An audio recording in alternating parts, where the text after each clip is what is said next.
Good evening. Given my punk rock background, I find myself slightly uncomfortable in a Beverly Hills ballroom at a three-fork dinner. I'm greatly comforted by the fact that the hotel staff here, the hardworking men and women who prepared, served, and will clean up the meal, are all union workers. Please give them a round of applause.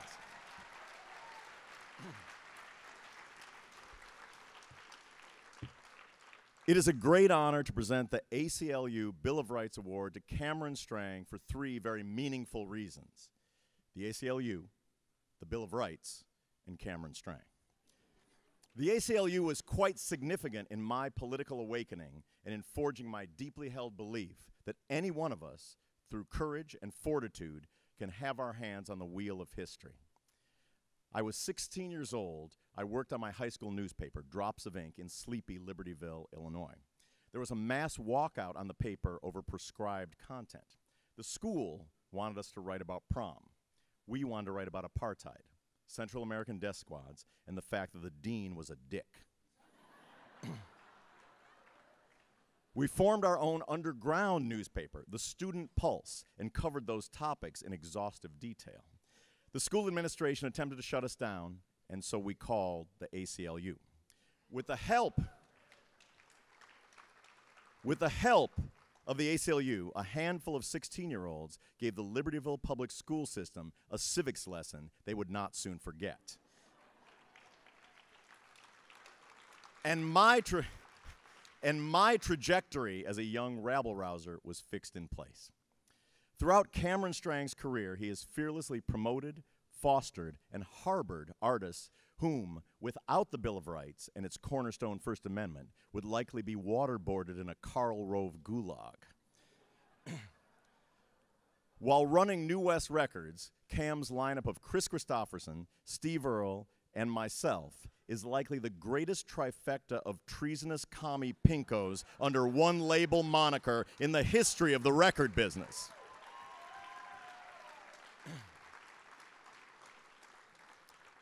Cam's unwavering support of the First Amendment and his artists' use of it doesn't stop there. Neil Young, Tegan and Sara, Green Day, Vic Chestnut, and many others have, through their music, confronted imperialism, marriage equality, economic injustice, and environmental devastation, all amplified by Cam's extraordinary efforts on their behalf. The chairman and CEO of Warner Brothers Records and Warner Chappell Music is a position that is not, by definition, a pulpit to promote humanitarian causes. But Cam has made it just that. He's a strong supporter of LA's Best, which works with inner city youth. He works with the Hazelden Foundation and Salvation Army Recovery Centers to help fight addiction and aid recovery. And he helps homeless families via Santa for the very poor.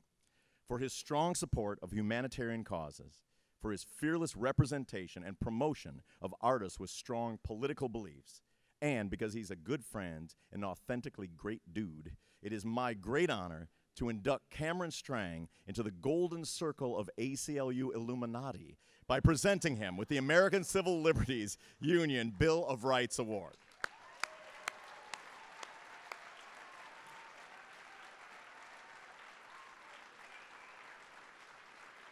Come get your shit.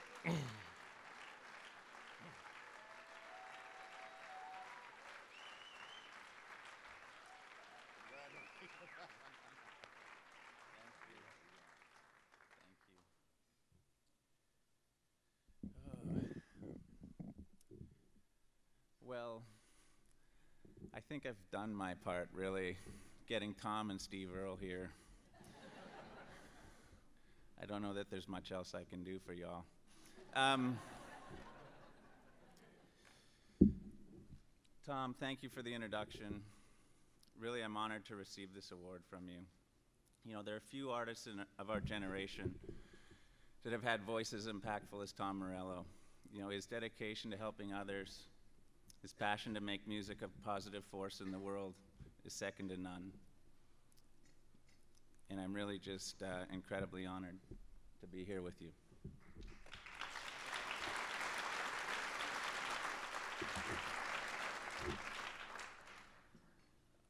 You know, also I'd like to congratulate the fellow honorees.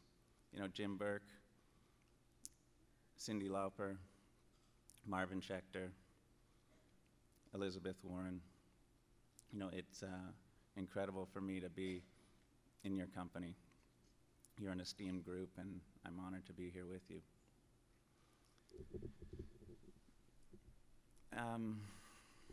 You know, it takes the ACLU and people like the fellow honorees here tonight to keep us in a world and keep us in a country where artists and musicians can collaborate, they can write the songs they want to write, we can put out the music that they want us to put out. You know, without those basic human rights, none of us would be able to do what we do in the music business.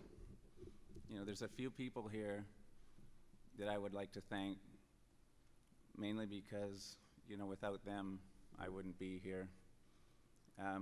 My wife, Tori, and my brother, Andrew, are here tonight. And Tori, you know, I'm grateful to you for everything that you are and for your unconditional love. And Andrew, I couldn't have a better older brother to look up to and to have you here with me. You know, every day we're faced with decisions and choices in our lives. And for me, I've been very fortunate in my career to have a number of artists and a number of people that I can look to and who help me stay on track and guide me through life. And you know, I'm just you know, I get a little emotional when I reflect on my life and career at events like this. And there's a few artists that I've worked with over the years that I'd just like to mention, partly because of the music that they make, and more importantly because of the people that they are. I've learned so much from each one of them, so I'll just list a few of the men that have really helped me in my life. So first, Steve Earle, who's here tonight.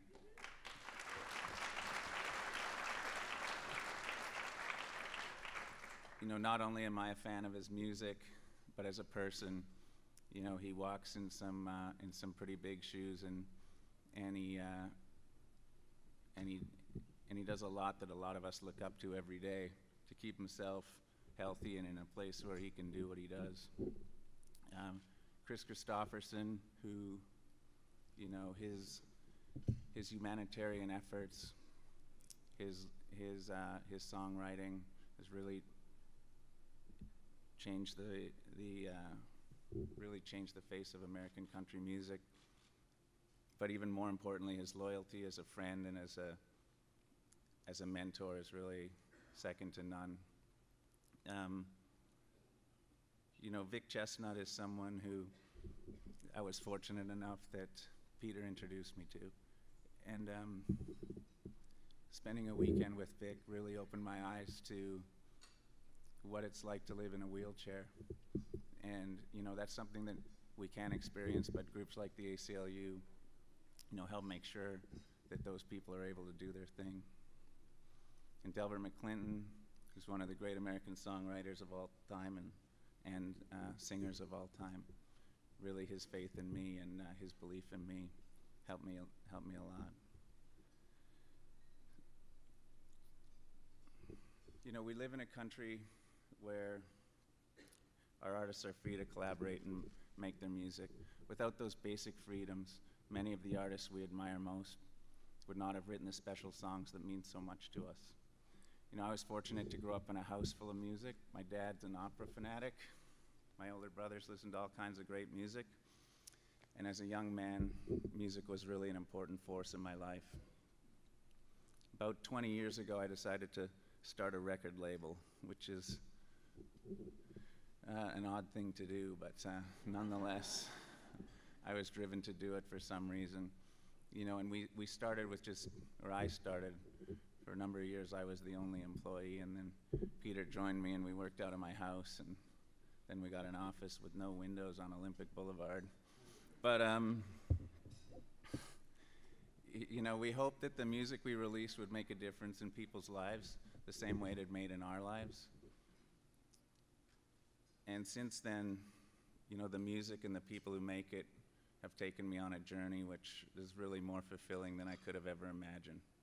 You know, the hope that I had 20 years ago when I started the label has become something much deeper and something much more powerful. You know, it's become a rich set of relationships within our music community and a deep trust in the artists and the power of their music. You know, and all of you that are here tonight just exemplify that. You know, the fact that we can come together and help a cause like the ACLU is just a testament to our willingness to put our principles first and support the causes that are the most important ones in our country. Today I'm fortunate to lead Warner Brothers Records and Warner Chappell Music Publishing, two of the most iconic companies in the music business. The lineage of socially conscious artists and songwriters at Warner's runs very deep. You know, from Peter, Paul, and Mary to Neil Young, from Tegan and Sarah to Linkin Park, from the Red Hot Chili Peppers to Curtis Mayfield, Harry Chapin to James Brown, just to name a few.